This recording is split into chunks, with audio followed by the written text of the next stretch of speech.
Bonjour, bienvenue si vous nous rejoignez. Troisième partie de votre journal du matin sur i24 News. La tempête frappe toujours le Moyen-Orient. Vous le voyez derrière moi. On va parler des conséquences de cette tempête un peu partout dans le monde. Différentes tempêtes bien entendu. Sachez qu'en Israël, la neige est arrivée sur le mont Hermon et dans le nord. À Jérusalem, elle se fait toujours attendre.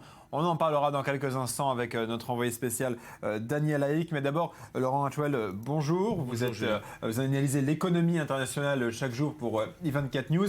Alors, de manière générale, on parle beaucoup des conséquences économiques des tempêtes, mais on a du mal à comprendre de quoi il s'agit en fait.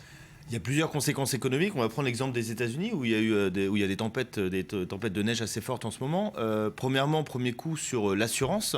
Il y a beaucoup de dégâts qui sont causés par ces tempêtes, par les chutes de neige. Donc l'assurance qui concerne l'assurance habitation, automobile, augmentation de ces coûts, c'est très important, surtout pour un pays comme les États-Unis.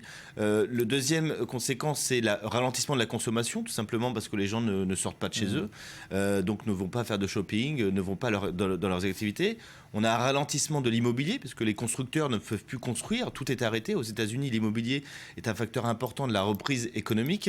Et alors, je vous arrête, on va prendre la direction de Jérusalem pour justement voir en image ce que vous nous disiez sur la vie qui s'arrête à cause de la tempête. On va voir tout de suite à quoi ça ressemble avec Daniel Haïk qui est toujours dans le froid à Jérusalem. Daniel, l'image se produit chaque année, mais pourtant je ne m'en lasse pas de vous voir dans cette situation. En tout cas, malgré le froid, les enfants israéliens sont probablement déçus. Ils ont bien classe aujourd'hui, toujours pas de neige. Oui, effectivement, Julien, la neige se fait désirer. Beaucoup d'Israéliens, effectivement, parmi les plus jeunes, espéraient se réveiller ce matin en découvrant une Jérusalem toute de blanc vêtue. Ils ont donc été déçus seulement de la pluie, une pluie persistante. Et on pourrait dire que les observateurs les plus aguerris auraient pu remarquer que parmi les gouttes de pluie, eh bien, il y avait quelques flocons de neige mouillés, comme l'on dit, mais rien de plus pour l'instant. Pour attendre la neige, la véritable, eh bien, il faudra attendre la fin de la journée, probablement la nuit prochaine. Elle est attendue, c'est ce que la météorologie nationale affirme. Mais malgré tout, même si l'on parle de chutes de neige, elles ne seront pas très importantes. Nous ne sommes pas sur la côte est des États-Unis. Ce seront des chutes de neige dans des dimensions, on va dire, israéliennes.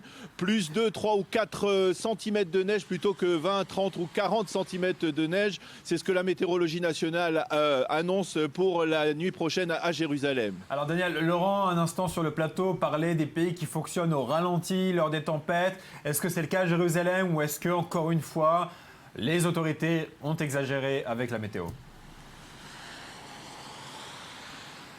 Oui, je dirais que les autorités ont peut-être exagéré avec la météorologie nationale, peut-être même que les journalistes ont aussi peut-être un peu amplifié l'amplitude de cette tempête aussi. Il faut reconnaître aussi nos erreurs parfois.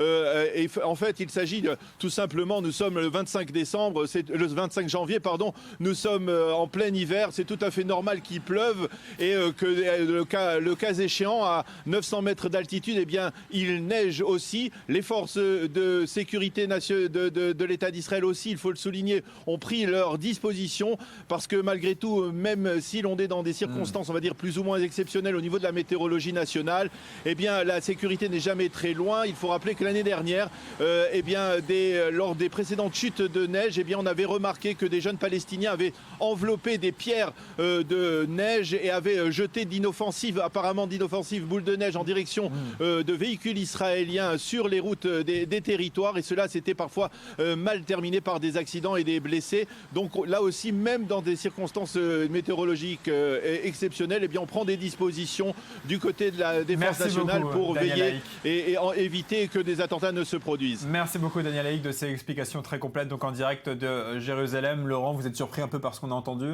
Non, pas très surpris. En termes de tempête, vaut mieux prévenir que guérir. L'adage vaut pour ce genre de situation. C'est l'état d'urgence aux États-Unis. L'année dernière, rien que le déneigement de New York avait coûté 130 millions de dollars.